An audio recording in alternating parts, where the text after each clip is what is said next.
Hey everyone, it's Robin, Artist Island Crafts, and welcome to my studio. This is my Whip It Wednesday video where I'm going to show you the crafty goodness that I've been working on this week. As always, thank you guys so much for watching my videos, leaving such lovely comments.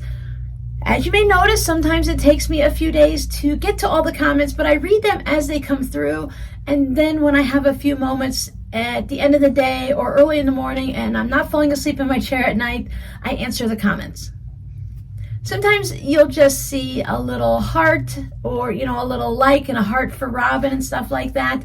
But I have read all of your comments. So thank you so much for hanging out with me. One of the videos from last week was the bonus half square triangle zipper pouches, where I used the little bits that were left over from the darts, from cutting out the darts on the ice cream pouches, cozies, whatever. We all know. It's early Monday morning.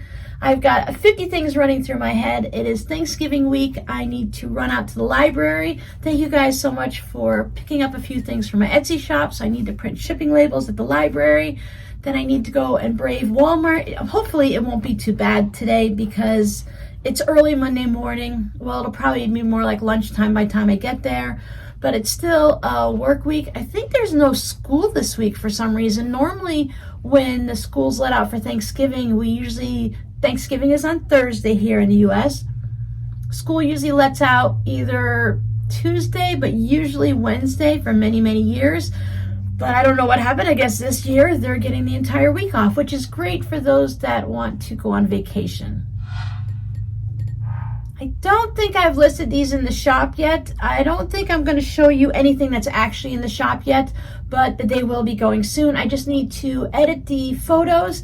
I'm going to try a new photo editing software versus just using my phone to see if I can clean it up a little bit. And it also removes the background. So you use a white background for photos for Etsy and such, but even with the white background, sometimes it's hard to get a good picture. And even with a light box and all of that, like my tote bags are too big for a light box. I just keep showing the pouches. They're too big for a light box. I would need a larger one than I have, so I do a little bit of a setup, but you guys don't care about that. But anyway, these will be going into the shop very soon. It is on my list for this week. Every time I moved the table, something was rattling in my little jar over here. My pens in my smiley face coffee jar, every time I moved the table or shook anything at all, there would be a little, that ting, ting, ting, ting rattling sound was driving me crazy. Again, something you probably didn't need to know, but it was driving me crazy. So my patrons and I worked, there we go. I thought it looked a little funny. We worked on the scrappy acorn blocks. I almost called them pineapples because you can make pineapples very similarly using yellow. So these are 6.5-inch blocks, or at least they were. I beefed it up a little bit by adding the piece on the bottom just to finish them off. I thought it was kind of good timing to have this with my patrons because Shabby Fabrics also has a scrappy acorn. I don't know how scrappy it is. They use strip piecing, so while it's scrappy, you're still going to have a lot of repeats throughout your table runner. But I thought it'd be fun just to do little blocks with some of my brown scraps. These are going to get turned into a drawstring bag, and I don't know, maybe I'll make a little mini quilt to hang on the wall, but I think one of them needs to be a drawstring bag. I finished up the spools quilt that I was working on with my patrons previously. You can see the cross hatch quilting. That's a mouthful today. And I used the yellow plaid. Oh my goodness, Robin, words today. I used the yellow plaid fabric from the back on the binding. I thought it would just brighten up. This down here, the red was looking a little bit dark and the purple was looking a little bit dark compared to the two up top. So by putting the yellow binding, I think it brightened it up a little bit and it really helped finish popping them off of that gray fabric. This one is also going to be going in the shop. I am this close to having internet. This close. Boy, it's been a drama, a full saga full of just frustration and tears this month. Hurricane September 28th. 2 weeks later, the internet in my neighborhood came up. They sent us text messages, your internet's good to go, turn on your modem, everything is great. The world is a wonderful place. And not for Robin. My internet didn't come up. I had to wait 4 weeks. So I made an appointment and I had to wait 4 weeks. Disaster area, I totally understand. I was patient. I waited my 4 weeks. That was this past Monday, not this week's, but the previous week's, the 14th, I believe.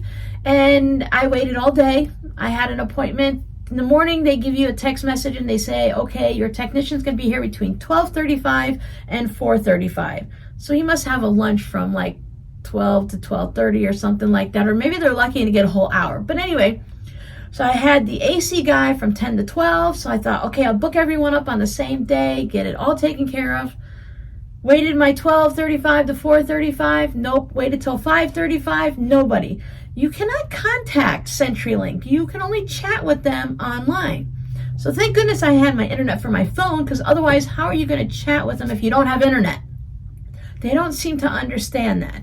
So I'm chatting with them, and he's like, okay, he didn't show up, great. We'll make you a new appointment. You now have one for Thursday, which was the 17th. So I'm like, okay, 2 more days. I've waited 4 weeks. What's 2 more days? I'll wait. Because obviously, it's getting late. And I talked to him the night before. They're like, oh, they can show up all the way up till 7 or 8 p.m.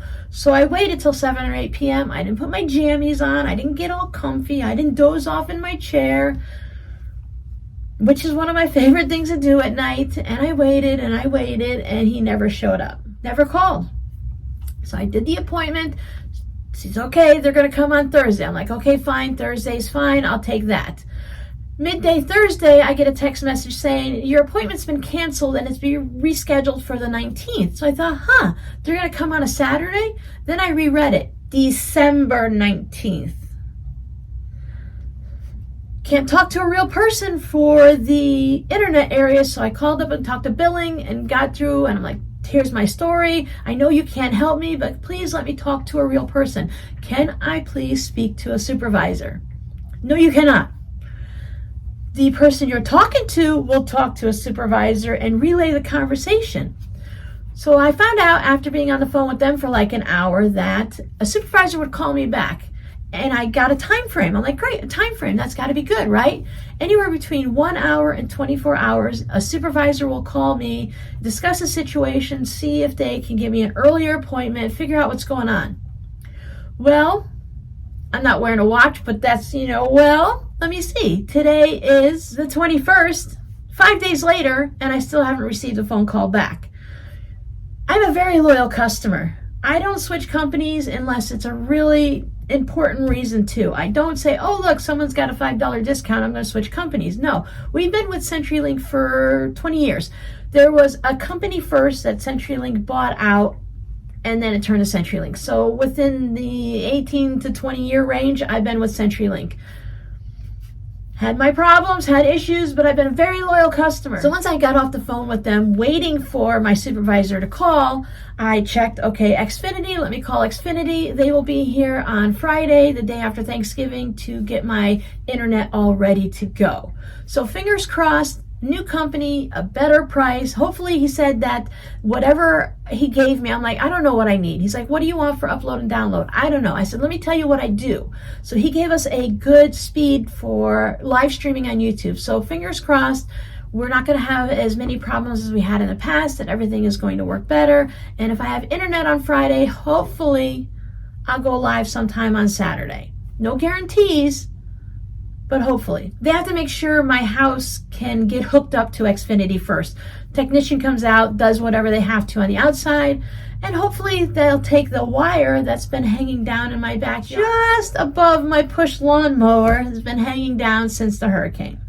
But you didn't want to learn about all of my internet issues. You wanted to see what this is. Because when I show you this, now I don't know if everyone's going to like it, but I am in love with this. This one is going to be going in the shop, and I am going to make one for myself. Green backing, the candy cane binding. So does that tell you it's something for Christmas? It's something for Christmas. Isn't this adorable? Santa's hat on a little hat stand. I have a stocking with candy canes and some stars. This is from Just Let Me Quilt. It's an Etsy shop, so you can find it there. If I'm able to, I'll try to get the link in the description box. But if I don't, Just Let Me Quilt. It's an Etsy shop. She has a lot of fun Halloween things and other holidays, but I just had to have this one. I don't buy a lot of patterns, but when I do, I buy cute patterns. So it's a grunge background. It's got blue and it's got this yellowish green colored little blobs everywhere like grunge does. It is raw edge applique. It measures 16.5 inches by just, well, let's just say 24, maybe 24.25. I applique quilted it so you can see the quilting on the back is just where I stitched down each applique. I used the Heat and Bond fusible stuff, the Heat and Bond stuff, you know what I'm talking about. And I used that, and then I just raw edge quilted and stitched it down around all of the pieces. And the little heels and the toe.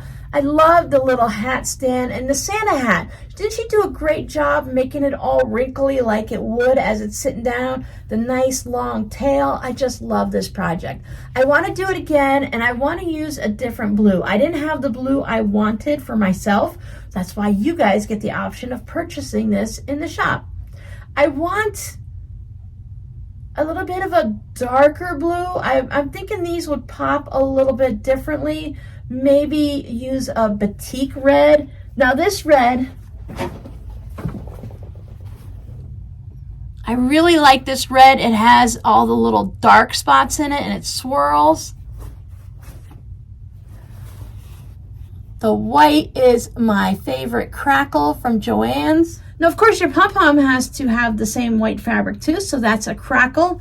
The brown is from fabric.com, where we can't buy I buy the wide backings there, the 108-inch wide backings. I buy 2 to 5 yards of every color I need, and it just goes so far because it's so much wider. It's more than double the regular quilting cotton. So I have that. This green, thank you to one of you guys. You sent me some of your green scraps, so it's got the little swirls. I thought that was perfect for Christmas. Again, this one's going to go in the Etsy shop as soon as I can. The red and white stripe binding, I'm going to put that on as many Christmas projects as I possibly can because it just works perfectly. So before I show you what I've been working on, I want to show you some things that came in the mail recently. Sorry, I have short arms compared to sleeves. The sleeves are always longer, so it's always a struggle. My daughter has the same problem, so I have to constantly pull them up. I received this card from a friend. This is, as you can see, it says Quilt Show. Hopefully it's not reversed, but it's Quilt Show, and it's a picture of somebody's quilt under the sea, if that was the theme of the quilt show. But I thought it was really smart. She took this little cardboard postcard advertisement, put the little corners on like you do when you're scrapbooking, and made that the front of a card. I thought that was a great idea to send to crafters, quilters, to use for whatever. You can use Christmas quilts to put on for Christmas cards. If you have your own, you can take pictures of them and have them scanned off. Now, as I said, this is like one of those plasticky, not laminated, but you know how the postcards come for the advertisements and stuff. So that has that on it. Now, you could still just put it, maybe print it out from the computer and double stick tape it onto some cardstock or put it right onto here. Do some doodles, put some stickers, let the kids make cards. You can do a lot of things, even with like family photos and stuff. I think that would be really fun. And then she just put a little bit of the blue like marker, I would say. Oh no, a stamp pad, sorry, because when you're making cards, you have the little stamp pads because you stamp things on it a lot too. So she just ran the little blue stamp pad along the edge. If you tear the fabric, it gives it that little ruffly edge and it gives it some character. You know, I do the beginning of the month during my WiP It Wednesday. You can win a fabric postcard if you use a scrappy word and tell me you want a postcard, blah, blah, blah, all of that. I sent a couple postcards to someone. Now, I've been following this person's blog for many, many years. So back when I was blogging in the early 2000s and stuff, when I first started quilting, I spent all of my time that I now spend on YouTube reading blogs and posting on my own blog. So I've been following this person for a while, and she sent me these 2 watercolor cards in exchange for my postcards. You know how creative people are sometimes? You can't just receive something without sending something back. So for our family's love of the cardinals, I have a Mr. and a Mrs. And then the Christmas branch, Christmas tree with a little bauble or ornament. I love how over in England, a lot of people call it a bauble, and we just call it an ornament. Ornaments are great and all that, but a bauble sounds so much fancier, especially when it's gold.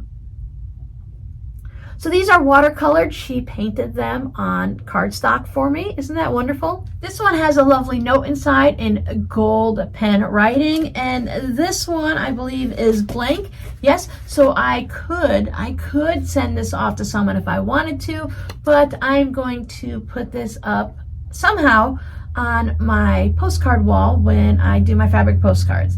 That's changed up a little bit, and we will talk about that sometime next year, but right now I'm just leaving everything as is and working on other things in the house.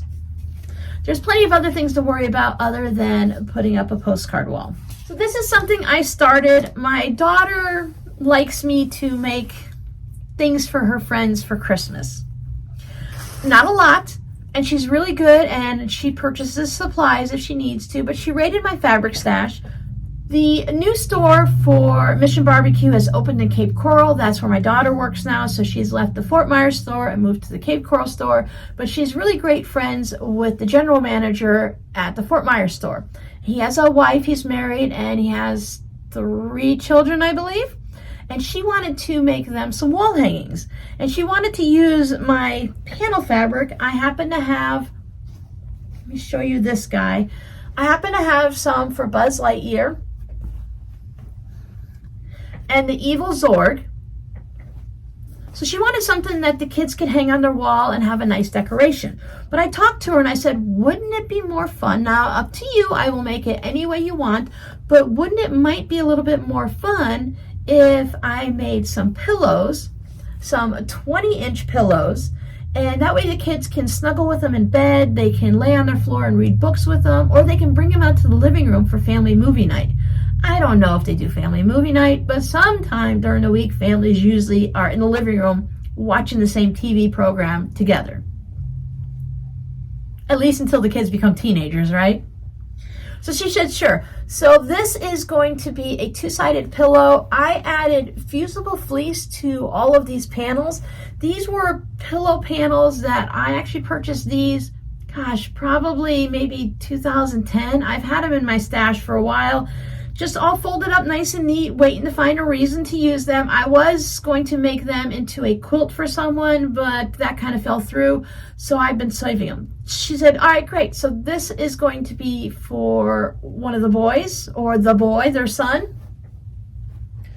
I think he might be the youngest. I ordered some invisible zippers from Zip It, so I thought I would put the zippers on the bottom, and with the invisible ones, that means the zipper teeth are covered over by the zipper fabric like you'd normally have on the side on a zipper pouch. Where are my zipper pouches? So on a zipper pouch, you can see the zipper. It's exposed.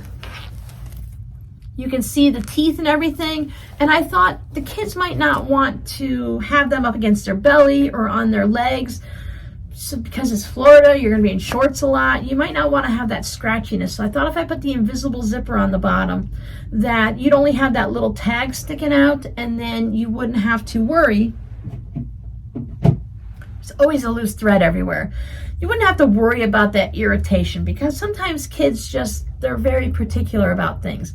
Normally on a pillow, if I wanted to put an envelope back, I could put it on the back, or I could put a zipper right here on the back of the pillow. But since they are 2-sided, I thought it'd be best to put it on the bottom.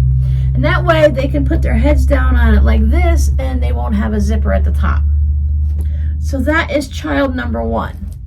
We went back and forth on the other two. They are girls. I think they're both preteen. Maybe the oldest is 11 and the other one might be 8 or 9. Just totally guessing here. We knew one would be SpongeBob. So I actually have a small amount of SpongeBob fabric that, again, I think I picked it up at the thrift store. The Zurg and Buzz Lightyear had an actual, they staple little pieces of cardstock on it with the price and everything. They staple it very, very well right along the edge, so it's not a problem.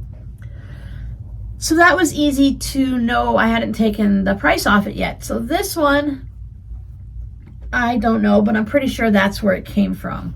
There was only 2 pictures, 2 pillow panels that were there, and we decided that we would do them for both girls after some conversations with the mom. So I couldn't do a 2-sided pillow like this.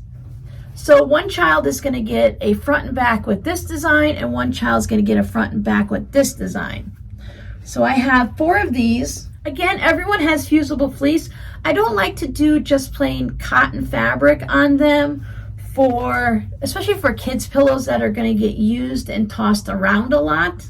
So that's why I put the fusible fleece on, just to give it a little extra structure to it for both sides. And you can see I had to add an extra panel down onto these, an extra strip to the bottom of the panels. First of all, these are not straight on the fabric on the yardage. All of them were a little bit cockeyed, so I had to trim everything up a bit here and there. For these, they had a dotted line going down them to separate them out.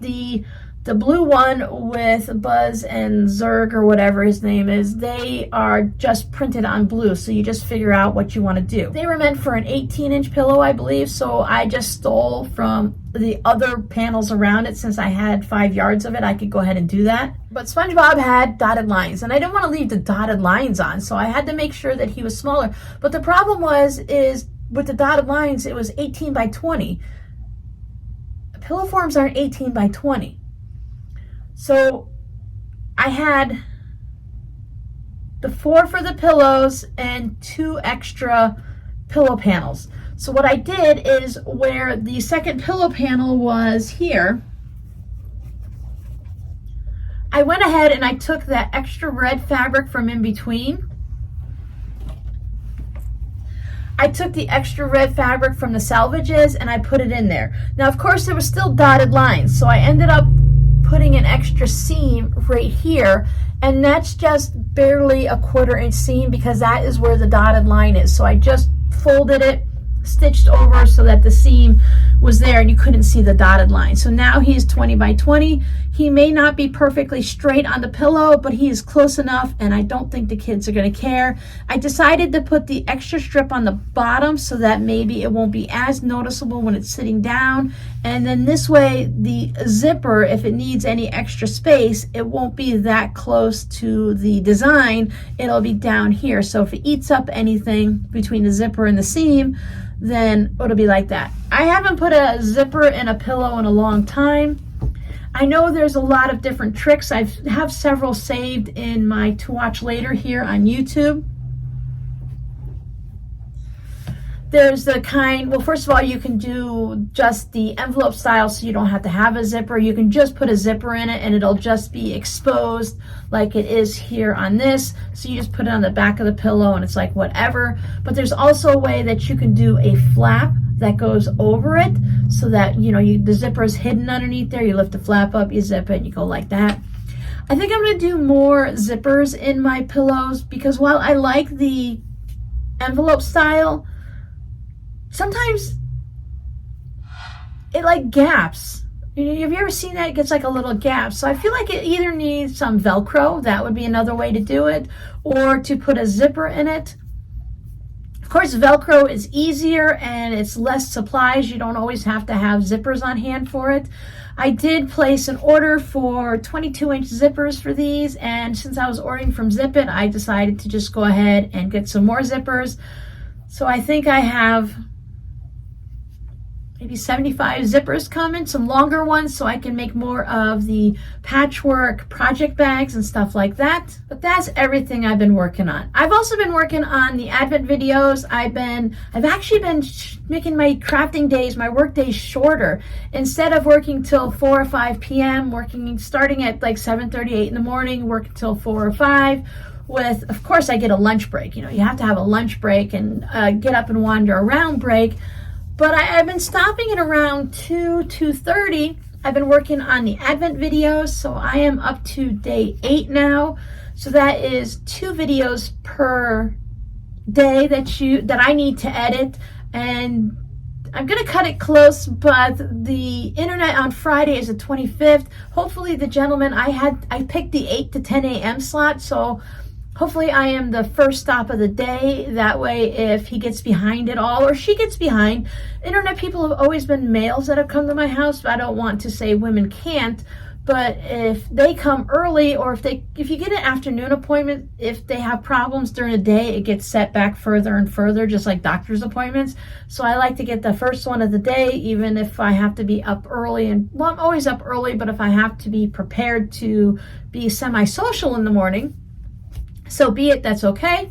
But I've been taking that time, and hopefully when the internet comes up on Friday, then I can just start uploading it and getting it all set on YouTube. Because if you're not aware of the process, it's figure out what you're going to do for your video, record the video, edit the video, upload the video to YouTube, and then you have to go into YouTube and you put the title in, and you make the little, like I write on the screen for the little thumbnail. If you're going to do the thumbnail, you have to create, some people create that specially. You see that a lot with the vloggers. You have to put titles and descriptions and all the fancy stuff you have to do on YouTube, and then schedule it, and then you guys get to see it. So it's a bit of a process. The first 2 days of Advent, I'm going to put a video out the last day in November. This is the Advent series. This is what we're doing. This is why we're doing it. That's a longer video. Advent Day 1 is a longer video because I show you what I open, and then I show you some of the things that I created to put into her Advent box. So I put all of her candies for each day, because you should have a little treat every day of Advent. Now remember, we are doing the Christmas Advent, where the 25 days of Christmas, where you open up something from the 1st to the 24th or 25th, and not the actual, I think it's Christian Advent, the actual Advent, so many days, whenever, because that starts before December 1st. We're just doing the traditional, when you were younger and you got that cardboard box and you open it up and you got a piece of funky chocolate every day, but you wanted that piece of funky chocolate every day, even if it did not taste good. So that's what we're doing. And that's just to say that those first 2 day videos might be 20 or 30 minutes long, but after that, they go back down to being shorter videos.